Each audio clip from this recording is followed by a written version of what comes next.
예,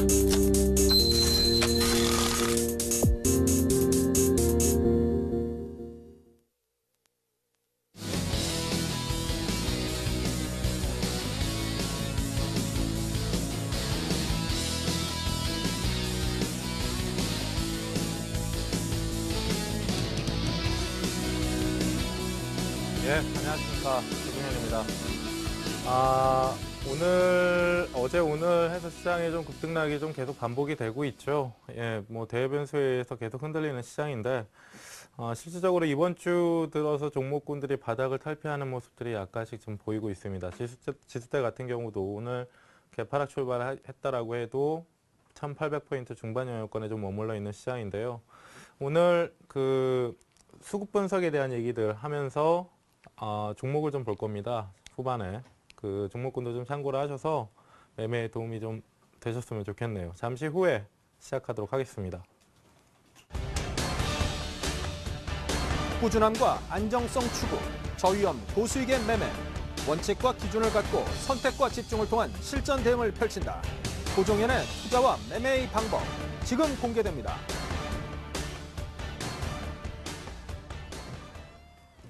예, 화면에 보고 계시는 제목은 이제 지난주 제목이죠. 예, 오늘은 이제 수급 분석에 대한 내용을 할 겁니다. 수급 분석에 대한 내용들을 할 건데, 기본적으로 지금 현재 시장을 읽는 데 있어서도 뭐 외국인들이 주식 매수를 하고 있냐, 뭐 선물 매수를 하고 있냐, 뭐 기관들이 사고 있냐, 팔고 있냐, 뭐 이런 것들 참 그 민감하게 많이 다루고 있잖아요. 실제로 이제 시장이 그 2월부터 기간 조정을 거치고 5월 달에 가격 조정을 주면서 아무래도 종목군들, 시장 참여자들이 시장이나 종목을 보는 데 있어서 적극적으로 나서고 있지가 않기 때문에 약간의 그 밀어주는 수급으로도 시장이 급등을 하고 약간의 출회되는 매물로도 시장이 급락을 하는 흐름들이 계속 연속되기 때문인데요.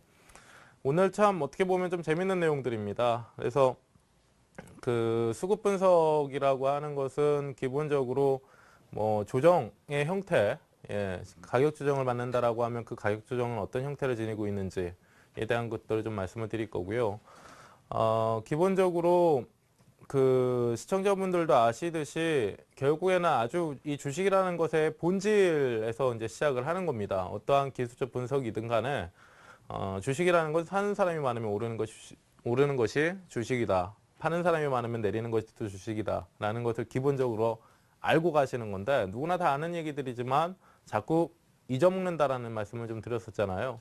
그래서 오늘 이제 수급 분석을 조금 해볼 텐데 수급 분석은 이제 두 가지로 나뉘어서 합니다. 예, 대형사나 시장을 읽는 데 있어서는 기관, 외국인, 개인까지 그리고 뭐 국가 및 지자체의 이제 변두리의 단타 성향을 좀 짙게 가지고 있는 그 주체가 또 있잖아요.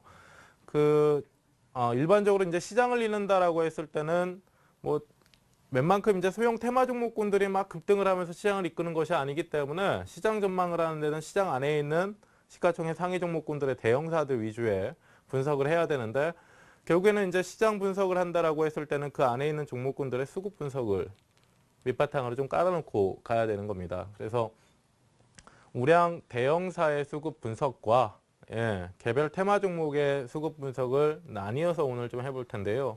일단은 이제 대형 우량주들의 수급 분석을 한다라고 했을 때 네 가지 이제 중요한 포인트를 좀 적어 놓은 거예요. 뭐 건전한 수급의 주체는 외국인과 기관이다. 제가 이 시간에 첫 시간부터 뭐 여러 가지 내용들을 했습니다. 실제로 뭐 거래량은 뭔지, 캔들은 뭔지, 그쵸, 뭐 수렴 형태부터 패턴부터 해서 여러 가지 말씀을 좀 드렸었는데, 기본적으로 이제 건전한 수급은 외국인과 기관이다. 그럼 개인 투자자들은? 이라는 좀 의문을 좀 펼칠 수가 있는 부분들이 있잖아요. 근데 그 이전에 거래량에 대해서 시청자분들에게 설명을 해드릴 때 이런 얘기들을 했었습니다. 시장 얘기를 할 때도 말씀을 드렸던 것이 시장은 역사적으로 외인화 장세라는 것이 있었고 기관화 장세라는 것이 있었다. 예. 근데 앞에서 말씀드렸듯이 주체는 세 가지의 이제 주체가 있는 거죠. 외국인하고 기관하고 개인이 있는데 외인화 장세라는 것은 실제로 최근에도 우리가 이제 경험을 하고 있어요. 지금 이 시장 안에서도 경험을 하고 있습니다.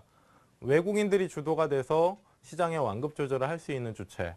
그것이 지금 외인화 장세인 외인화 장세를 이끌고 있는 외국인이다라는 것이죠. 그렇죠?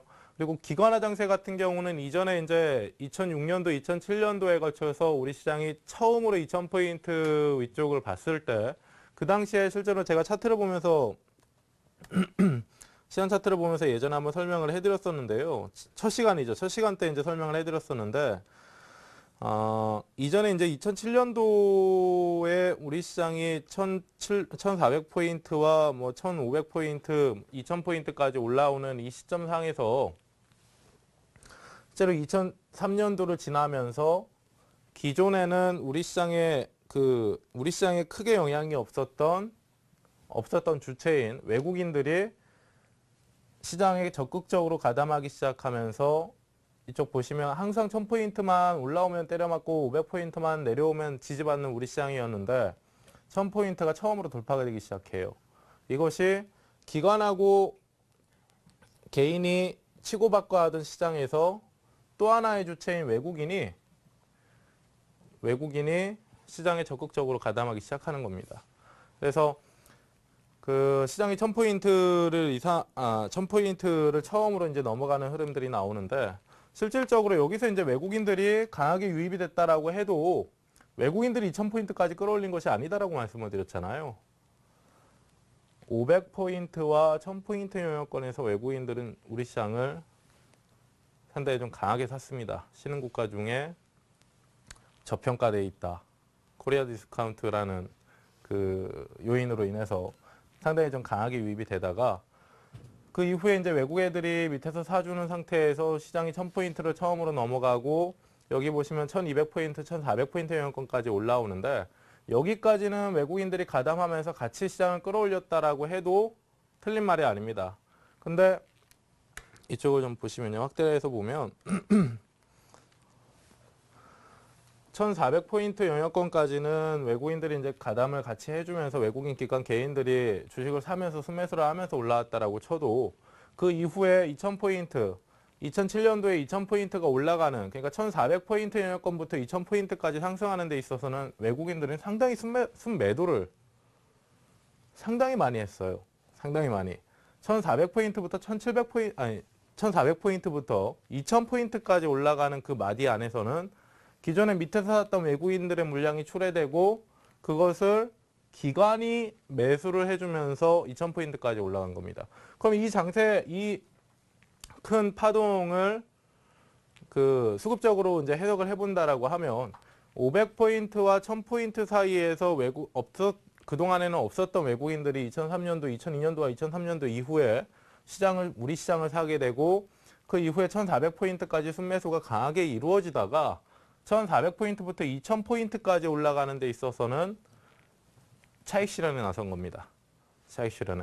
그 물량을 기관이 받아주면서 기관화 장세의 마디가 여기서 형성이 되는 거죠. 1400포인트와 2000포인트. 그 밑에선 그 1000포인트와 1400포인트는 외인화 장세. 그러니까 외인화 장세에 의해서 시장 강세가 나타나고 그 바통을 기관이 물려받으면서 기관화 장세가 펼쳐진 겁니다. 이게 이제 이 당시에는 지금 현재의 외국인들이 사느냐 파느냐에 대해서 우리 시장이 민감하듯이 이 구간 안에서는 기관들이 사주는데 얼마나 사주느냐에 따라서 시장의 탄력이 결정이 됐단 말이에요. 예를 들어서 뭐 5천억을 사준다라고 하면 1, 2%의 그 시장 상승이 나온다. 근데 다음 날은 7, 8천억을 사준다라고 한다면 2, 3%의 시장 상승이 나오는 그런 형태가 전개가 됐었다라는 거죠. 여기서. 그래서 기본적으로 이제 대형 우량사들을 기관이나 외국인 시장 매니저가 이제 순매수를 한다라고 했을 때는 시장을 사는 거나 마찬가지입니다. 예, 시장 지수대를 끌어올리는 효과를 내기 때문에. 그리고 지금 보시면 그래서 건전한 수급의 주체 지금 말씀드렸듯이 제가 방송을 오랜만에 하는 게 아닌데 펜 색깔 자꾸 헷갈리네요. 자 보시면 외인화 장세와 기관화 장세는 우리가 봤잖아요. 지금 시장 차트 보면서 그렇죠? 근데 개인화 장세라는 것은 있어 듣도 보도 못한, 익숙하지 않은 단어라는 거죠. 그러니까 항상 개인들은 외인화 장세가 펼쳐질 때, 최근에 이제 시장 성격 금융위기를 지나고 시장이 다시 2000포인트로 넘어갔다가 1800포인트까지 조정이 들어왔는 이 시점에서 최근에 이제 성향을 볼 때 개인들은 외국인들이 사느냐 파느냐에 따라서 역행합니다. 그러니까 외국인들이 사면 주식을 팔고요. 외국인들이 팔면 주식을 받는 그런 주체로서 지금 역할을 하고 있다는 거죠. 근데 역사적으로 재미있는 것은 외인화 장세와 기관화 장세라는 것은 우리가 알고 있는데 개인화 장세라는 건 없다라는 거예요. 역사적으로 없었다라는 겁니다. 그래서 항상 이 건전한 수급의 주체는 안타깝게도 시장 메이저인 이 두 주체 중에 한 놈이 사줘야 시장은 건전하게 흘러간다라는 겁니다. 변동성을 축소한 상태에서 얘네들도 하루 이틀 사고 그냥 시장 말아버리는 거 아니잖아요. 하루 이틀 매수하고 그냥 순 놔버리는 거 아니잖아요. 한번 사기 시작하면 계속 사고, 한번 팔기 시작하면 또 계속 팔고. 그래서 그 한쪽에서 이제 그 시장 메이저 두 주체 중에 한쪽에 이제 시장을 주도하는 흐름들이 좀 나와줘야 시장이 안정적으로 방향성을 가지고 흘러가는 그런 흐름들이 좀 나오는 것이고요. 그래서 이제 건전한 수급의 주체라고 하는 것이고, 자, 이거는 하면서 설명을 해드리고요. 그러니까 결국에는 지금 보면 개인들이 주식을 사면서 시장을 끌어올린 적이 없었다. 개인들이 살 때 시장이 올라간 적이 없었다라고 하는 것은 개인들은 항상 이 두 주체 상에서 역행하지만 항상 실패하는 주체다라는 겁니다. 이것이 단순히 그냥 듣고 머릿속에 그냥 넣어버릴 것이 아니라 실제로 매매할 때 수급 동향을 우리가 파악을 하잖아요. 어떤 A라는 종목을 샀을 때 대형사 같은 경우는 조금 이따가 이제 개별 테마 종목군들도 어떻게 구별하는지 좀 말씀을 드리겠지만 대형사들 같은 경우는 오늘 7, 8, 아마 한 3, 4% 정도의 급등을 했는데 어떤 주체가 매수를 했는지에 대한 것들에 대한 자료, 데이터는 시청자분들 같은 경우도 HTS를 사용하면서 그냥 실시간으로, 장중 실시간은 아니더라도 잠정 집계, 장 마감하고 장전 집계 오늘 얼마나 샀는지 수치상으로 확인이 가능하잖아요. 그래서 그런 부분들이 중요한 겁니다. 그런 부분들이 중요한 것이고 개인들의 순매수는 약보다 독이다라는 것은 이렇게 그냥 바로 이해를 하시는 것보다 개인들이 강하게 매수하는 종목치고 이후에 양호한 흐름, 그러니까 강세의 흐름들을 나타내 준 적이 없었다라고 한다면 개인들이 보통 순매수하는 종목군들은 약세를 좀 나타내는 종목군들이다라고 이해를 하시면 돼요. 약세를 나타내는 종목군들을 개인들이 순매수한다라고 보시면 됩니다. 그 정도고요. 그리고 이제 여기부터가 이제 앞에서 이제 말씀드렸던 내용은 약간 좀 기본적으로 베이스로 좀 알고 가야 되는 내용들이고, 그리고 매매 주체의 포지션 변화, 수급 분석에 있어서 매매 주체의 포지션 변화에 대해서 얘기를 좀 말씀을 드릴 겁니다. 근데 기본적으로 조정의 형태는요, 시청자분들도 제가 앞에서 이제 그 방송 프로그램 처음 시작할 때 말씀을 드렸던 것이 올해 2월달부터 기간 조정을 주다가 4월 말까지 기간 조정을 위쪽에서 이제 2000포인트에서 그냥 왔다 갔다 하면서 기간 조정을 주다가 5월달 들어서 가격 조정을 줬잖아요. 하락 조정을 줬잖아요. 그러니까 조정이라는 것은 두 가지의 종류가 있다라는 거 아시죠? 옆으로 흐르는 횡보입니다. 이것은 흔히 우리가 기간 조정이라고 해요. 시간을 소비하는 조정. 가격 조정은 하락을 주면서 하락을 주는 조정을 가격 조정이라고 합니다. 그러니까 차트를 좀 다시 보시면 여기죠. 여기 올해 2월 달에요. 자, 지금 보시면 여기입니다.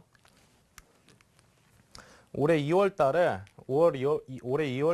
2000포인트를 다시 넘어가는 흐름상에서 2000포인트를 다시 넘어가는 흐름상에서 2월 달과 3월 달과 4월 달까지 2000포인트를 낀 상태에서 그냥 등락만 계속 주는 시장이었어요.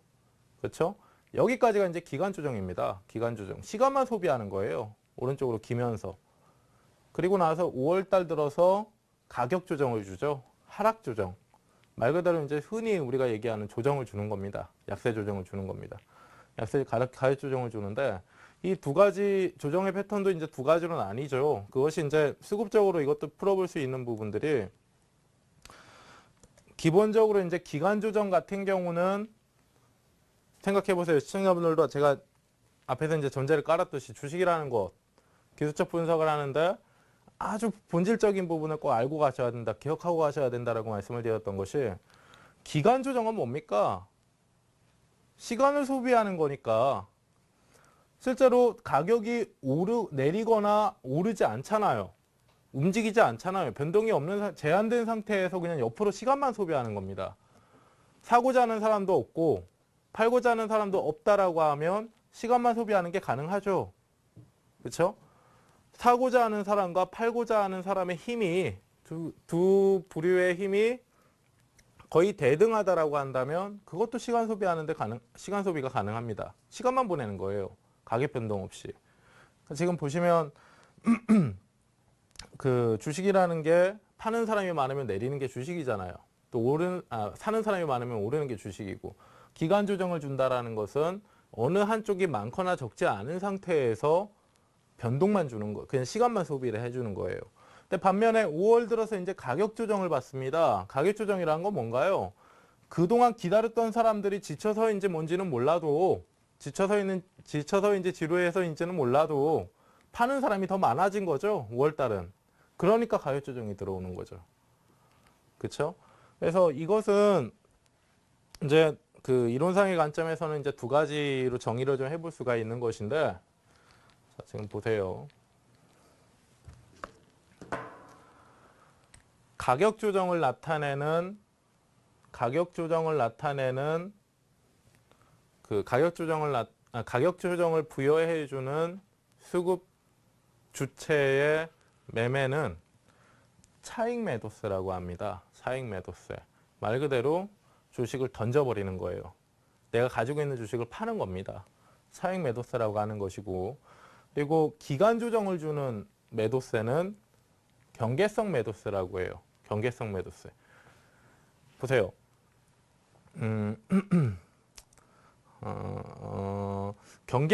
그러니까 뭡니까? 제가 이제 그 매수와 매도의 힘에 그 대해서 뭐 예전에 그 수련할 때 말씀을 드렸었잖아요. 한쪽에서 그 매수하고자 하는 애들이 점점 날이 갈수록 매도하고자 하는 애들한테 붙는 형태. 매도하고자 하는 애들은 가만히 있는데, 그렇죠? 상승삼각형 할 때 말씀을 드렸었잖아요. 자, 보세요. 매도를 하고자 하는 주체하고요. 매도를 하고자 하는 주체하고 매수를 하고자 하는 주체가 있습니다. 얘네들이 언젠가는 붙어서 싸워야 되는데 서로 경계만 하고 있는 거예요. 눈치만 보고 있는 겁니다. 내가 먼저 한 발짝을 갈까? 제가 먼저 한 발짝을 올까? 라고 하면서 계속 경계만 가지고 있는 거예요. 그렇게 될 경우에는 정말 심각한 소위 이제 피 터지는 싸움은 일어나지 않죠. 경계만 하고 있는 거니까. 그렇죠?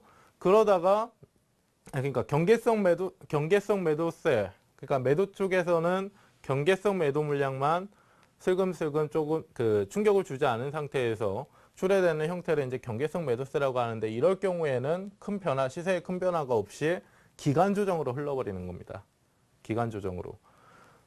말 그대로 경계만 하고 있는 것이기 때문에 아주 강한 시장의 압력을 불어넣지는 않고 있다라는 거예요. 그 정도는 경계를 하고 있는 매수 쪽에서도 부담 없이 받아낼 수가 있는 것이고, 반면에 아까 보셨듯이 2월 달부터 이제 4월 말까지 경계성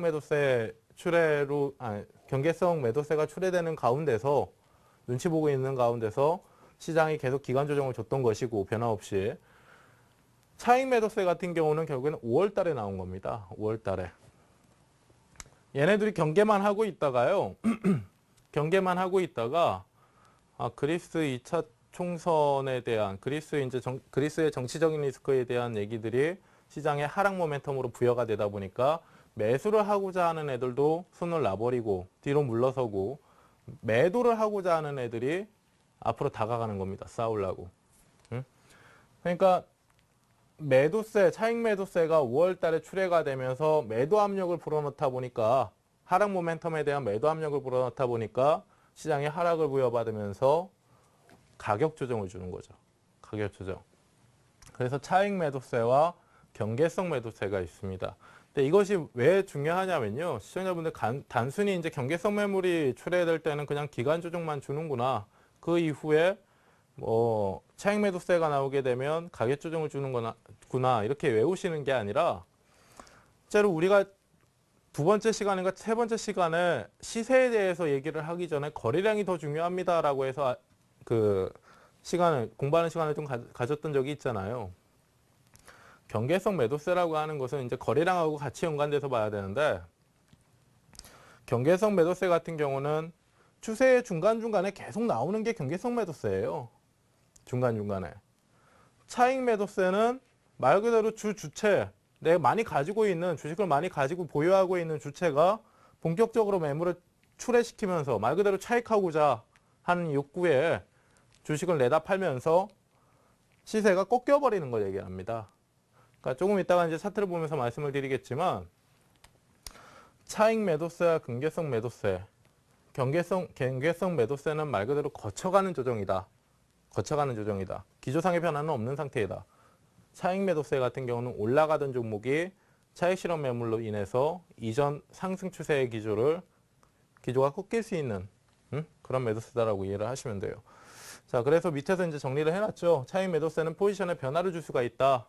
지금까지 사고 있는 매수 주체가 있었다라고 하면 걔가 물량을 내놓으면서 포지션의 변화를 나타내게 되고 결국에는 시세 방향성에 대한 오르냐 내리냐 옆으로 기어버리냐 이것에 대한 변화도 일어날 수가 있다라는 겁니다. 자, 밑에도 이제 정리를 해놨죠. 경계성 매도세는 포지션의 지속이다. 그냥 거쳐가는 조정일 뿐이지. 그 정도입니다. 자, 이 다음은 이제 개별 소형사하고 급등주들의 수급 분석을 하는 내용들을 좀 말씀을 드릴 텐데 그 전에 그 대형주들의 수급 분석 그 경계성 매도세와 뭐 차익 매도세에 대한 부분도 차트를 보면서 좀 말씀을 드려볼게요. 종목을 좀 보면서 말씀을 드릴 텐데 자, 기본적으로 앞에서 이제 우리가 그 매매 주체에 대한 얘기를 했습니다. 뭐 기관화 장세도 있었고 외인화 장세도 있었고 개인화 장세는 없었다라는 얘기를 했습니다. 지금 보시면 항상 역행하는 주체가 개인이다라는 것은요. 그냥 눈으로 확인하면 되는 거예요. 눈으로 확인하면 되는 건데 좀 눈에 확연히 좀 띌 수 있는 종목을 가지고 말씀을 드려볼게요. 참 재밌는 것이 이전에 그 역사적인 이제 종목군들의 데이터를 보게 되면 항상 어떤 대형사들 같은 경우는 조금 이따가 이제 개별주하고 소형주로 말씀을 드릴 거예요. 걔네들한테는 이 공식을 대입하시면 안 됩니다. 개인들이 사내, 외국인들이 사내, 기관이 사내. 사실 시청자분들도 아시듯이 이 방송에 좀 민감한 내용일 수도 있겠지만 검은머리 외국인이라는 거 참 많이 들어보셨잖아요. 실제로 제가 지금 말씀드리는 기관이나 외국인이라고 하는 그 주체들은 말 그대로 시장 메이저답게 시장 메이저 종목군들을 다루는 주체들을 얘기를 하는 겁니다. 그래서 지금 보시면 삼성 테크인인데요. 펜이 또 안 나오네요. 삼성 테크인인데요. 네. 삼성 테크인인데 이 밑에 한번 보세요. 이 밑에 한번 보시면 제가 일부러 지금 빨간색 선에 굵게를 좀 굵게 해놨습니다. 시청자분들이 조금 더 굵게 하죠.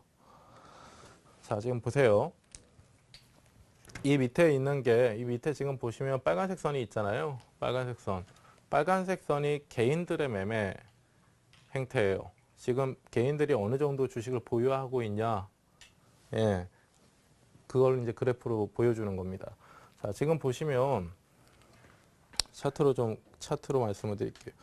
자, 여기 지금 보시면 2010년도에 삼성 테크인이 12만 원 영역권에 있을 때인데 실질적으로 이 10만 원 위쪽으로 넘어가서 약 뭐 6개월 동안, 6, 7개월 동안 계속 등락을 좀 펼쳤습니다. 등락을 좀 펼쳤는데 이 구간 안에 보시면 이 지금 빨간색 선이 개인들의 수량이라고 했죠. 개인들의 보유 수량인데 지금 10만 원 위쪽에서의 개인들 보유 수량은 가장 적어요. 가장 적은 반면에 종목이 밀려 내려오면서 7만 원대까지 하락을 하니까 보유 수량이 늘어납니다. 그리고 또 중간에 살짝이라도 반등이 들어가면서 뭐 9만 5천 원, 10만 원 근처까지 가니까 또 줄죠. 그리고 급락 들어오니까 급락 들어오는 흐름상에서 순매수 일어나면서 보유 수량이 늘어나고요. 그렇죠? 그리고 반등이 들어가기 직전의 흐름인 뭐 5만 5천 원에서 6만 원대 흐름까지는 살짝 반등이 들어가면서 같이 늘어났다가 문제는 그 이상 반등이 들어가는데 보유 수량이 계속 줄어듭니다.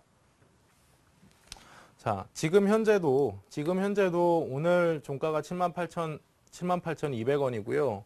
78,200원이고 그 지난주 이번 주 해가지고 계속 반등이 들어가는데 지금 보시면 이 밑에 이 밑에 그 개인들의 보유 수량이 계속 줄어들고 있다라는 거죠. 그러니까 지금 보시면 이 삼성테크인이라는 종목뿐만 아니라 웬만한 코스피 200 안에 대형 우량주다라고 하는 개인들에게 익숙한 그리고 많이 보이고 많이 들리는 이런 TV나 신문 뭐 여러 가지 이제 증권사 보고서 관련해서 뭐 많은 자료들을 통해서 보고 들을 수 있는 종목군들 같은 경우는 대개 이러한 100이면 100 이러한 형태의 수급도를 보여줍니다. 사실상 개인들이 종목을 이끌고 올라가기는 힘들다라는 거죠.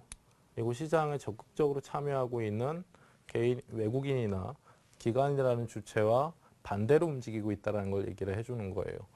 그래서 피크를 찍을 때는 위쪽에 고점의 피크를 찍을 때는 항상 개인들의 비중은 최저치이고 저점이 나올 때면 항상 많이 가지고 있습니다. 그리고 종목이 돌아나갈 때 점진적으로 계속 줄어들죠. 자, 한 종목 더 볼게요. 현대차를 좀 볼 텐데요. 현대차는 어떻게 보면 금융위기 이후에 가장 이제 그랜드 사이클이 가장 세게 들어오는 업종 안에 대표 종목이기 때문에 그것이 이제 시장을 대표하는 종목이기도 하기 때문에 시장의 그러니까 대형주들 안에서의 수급 변화를 대표적으로 얘기해 줄 수 있는 종목이기도 합니다. 지금 보시면 자, 여기부터 볼게요. 자, 이쪽 한번 보시면요. 자, 이쪽 구간이 이제 10만 원부터인데, 10만 원부터인데, 10만 원부터 이게 개인들의 지금 보유 수량이에요. 보유 수량. 실질적으로 작년 4월 달에 고점이 나온 상태에서 얘는 거의 움직이질 않고 있습니다. 1년 넘게. 그쵸? 제가 이전의 데이터를 좀 보여드리고 싶은데, 지금 이 시청자분들 보고 계시는 이 HTS는 여기서부터의 데이터를 좀 기록하고 있기 때문에 다른 증권사 같은 경우는 이전에 데이터들도 이제 보여주는 증권사들이 좀 많습니다. 근데 이전에는 마찬가지예요. 이전에도 이제 주가가 계속 올라오면서 개인들의 보유 수량이 계속 줄었어요. 10만 원부터 뭐 15만 원, 20만 원 넘어갈 때까지, 20만 원 넘어갈 때까지 올라가는 흐름상에서 개인들의 보유 비중입니다. 그러니까 지금 보시면 여기에요. 주가가 거의 최고치를 갱신하는, 최고치를 갱신하는 그 작년 이제 4월 달까지죠. 작년 4월 달까지 개인들의 보유 수량은 계속 줄어들어요. 계속 줄어들다가 상승을 멈추고 기간 조정을 주는 형태에서 슬금슬금 사기 시작하죠. 근데 안 가요, 문제는. 올라가진 않습니다. 상승이 안 나온 상태에서 하락을 주죠. 하락을 주니까 더 삽니다. 더 사고, 지금 보시면 최근에 이제 반등이 들어가면서 신고가가 나왔을 때예요. 신고가가 나오니까 어때요? 여기서는 사다가 기간 조정 계속 줄 때 오히려 줄어들죠. 가격은 변동이 없어요. 여기서 현대차 22만 5천 원 사이에서 그냥 계속 왔다 갔다만 해주는 건데 지루한 거죠. 지루한 거. 계속 팝니다. 오르는 것도 아니고 내리는 것도 아닌데 계속 팔아요. 기관이 판다라고 결국에는 얘네들이 판다라고 하면 누가 가져가나요? 외국인 아니면 기관이죠. 외국인 아니면 기관. 자, 보유 비중이 줄어들고 얘네들의 보유 비중이 바닥을 찍으니까 한번 날려줍니다. 신고가 나오죠? 보유 비중은 더 줄어들고요. 그러니까 지금 보면 현대차라는 것은 시청자분들도 잘 아실 거예요. 지금 현재 그 시장 안에 주도주격의 종목이다라고 하면 삼성전자와 현대기아차, 아주 쉽게 얘기할 수 있잖아요. 전차 군단. 근데 지금 보시면 이러한 형태를 나타내주고 있다라는 거예요. 결국에. 그러니까 보통 이제 대형사들은 이런 식으로 이제 수급 변화를 체크를 하시면 됩니다. 그러니까 적어도 제가 이제 현대차를 분석할 때 항상 보여드리는 것이, 자, 작년 4월 달에 이제 고점이 나오고 나서요. 작년 4월 달에 고점이 나오고 나서 이거였어요. 이거. 제가 이전에 수렴 형태, 삼각 수렴 형태 세 가지 종류 해가지고 시청자분들에게 말씀드린 적이 있었잖아요. 하락 삼각형이다, 상승 삼각형이다, 뭐 대칭 삼각형이다라고 해서 말씀드린 적이 있는데, 보세요. 선 하나 그었습니다. 직선 하나 그었습니다. 직선 하나 그었는데, 작년 4월 말경에, 작년 4월 말경에 고점이 나와요. 고점이 나오고, 한 달 정도 있다가 다시 고점이 나오는데 직전 고가보다 낮죠.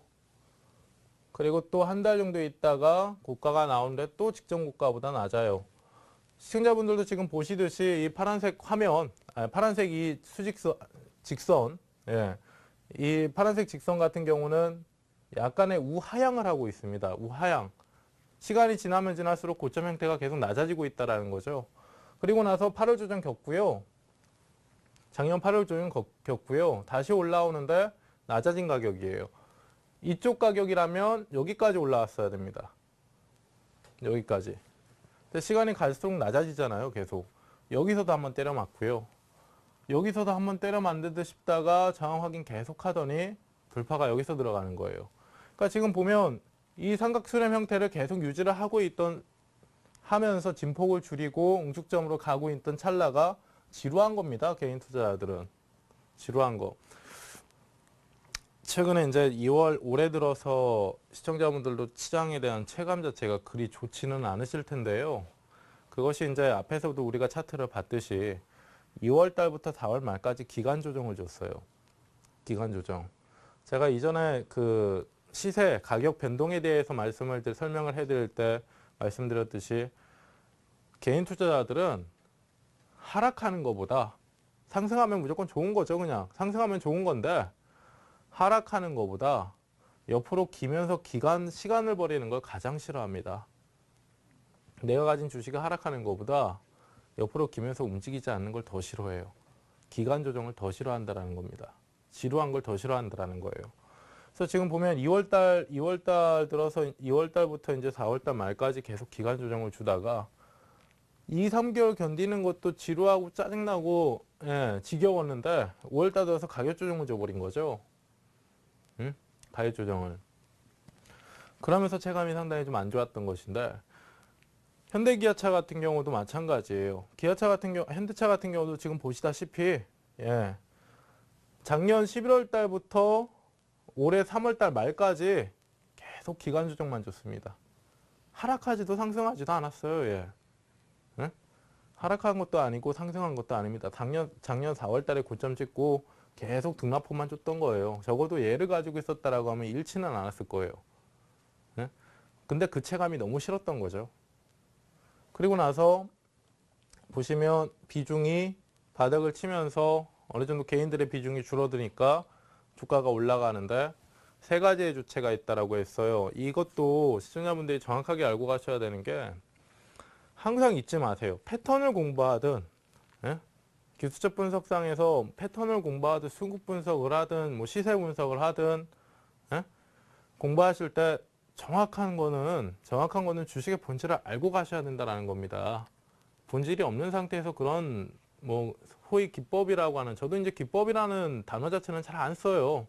기법이 뭐 수학 공식처럼 1 더하기 1은 2야 라는 답이 나올 수 있는 게 주식이라고 하면 돈 잃을 사람 없죠. 외워가지고 대입해서 그냥 답 나와버리면 되는데. 응? 자, 지금 보시면 뭡니까? 그래서 이 본질이라는 걸 꼭 알고 가셔야 되는데, 자, 보세요. 기관하고 외국인하고 개인이 있다라고 했습니다. 현대차라는 종목이 너무 좋아요.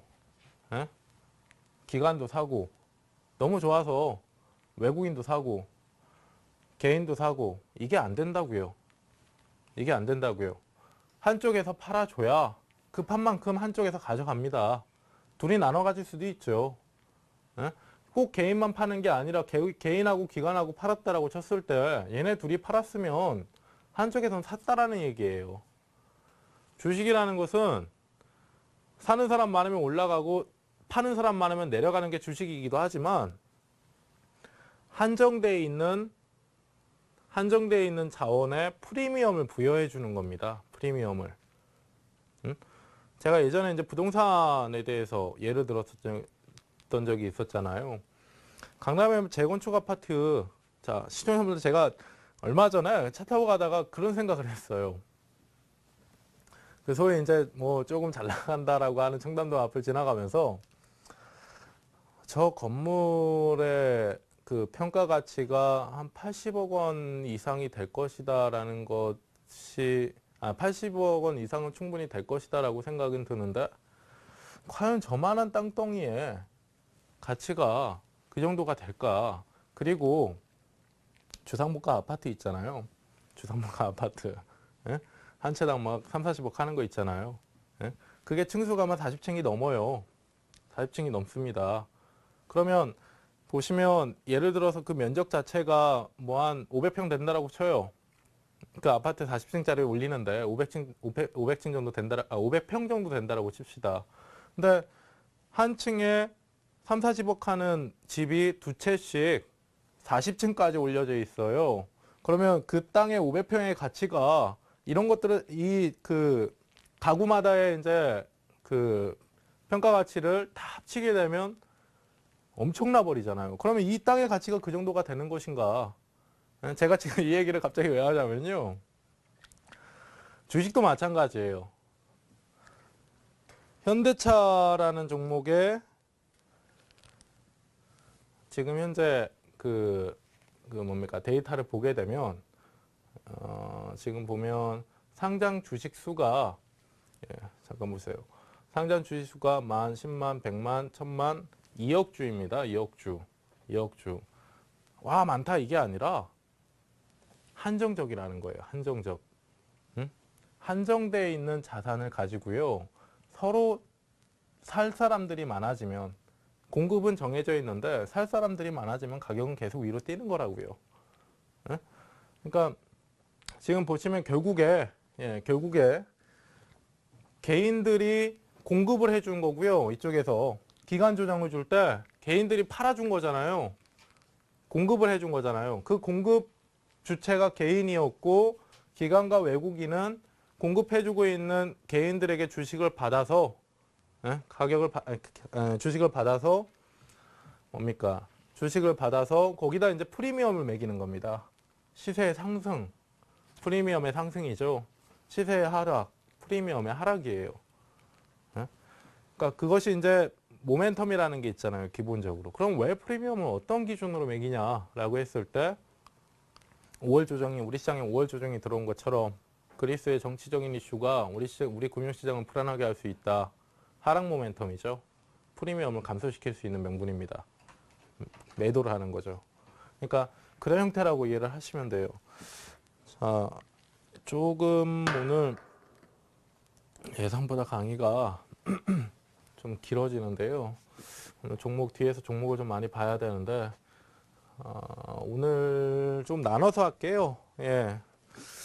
수급 분석에 대해서 좀 해야 되는데 수급 분석 지금 앞에서 말씀드렸던 것이 이제 대형사입니다. 시장과 대형사예요. 시장과 대형사. 개별 소형사들이나 급등주들 같은 경우는 얘네들이 뭐 대여섯 종목 뭉쳐가지고 점상한가를 간다라고 해도 시장에 별 영향이 없습니다. 그 매기가 확산되지 않으면 그 분위기가 확산되지 않는다라고 하면 얘네들끼리 뭐 밀고 당기고 하는 거는 지수 자체에는 큰 영향이 없다란 말이에요. 삼성전자 1% 오르는 것만도 못한 효과가 나오는 겁니다.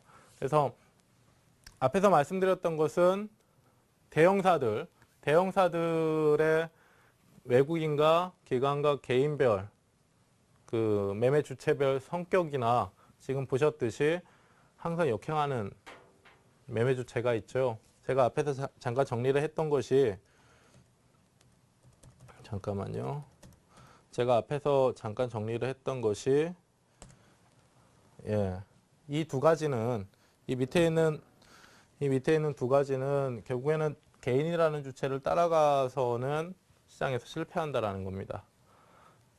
시청자분들도 각각의 이제 개인 투자자이시겠지만 불특정 다수와 예, 같이 놀면 안 된다라는 거예요. 제가 단순히 시청자분들 이런 말씀들을 좀 드리는 이유가 제가 주장하는 바가 아니에요. 이거는 제가 주장하는 바가 아닙니다. 눈으로 확인시켜 드렸듯이 시장의 역사였어요. 그것이 역사적으로 남아있는 데이터들이기도 합니다. 그래서 그렇게 좀 이해를 하시면 되고요. 외국인과 기관과 같이 생각하고 행동하자라는 것은 말이 쉽지, 그렇죠? 말이 쉽지 그렇게 쉽지가 않잖아요. 예.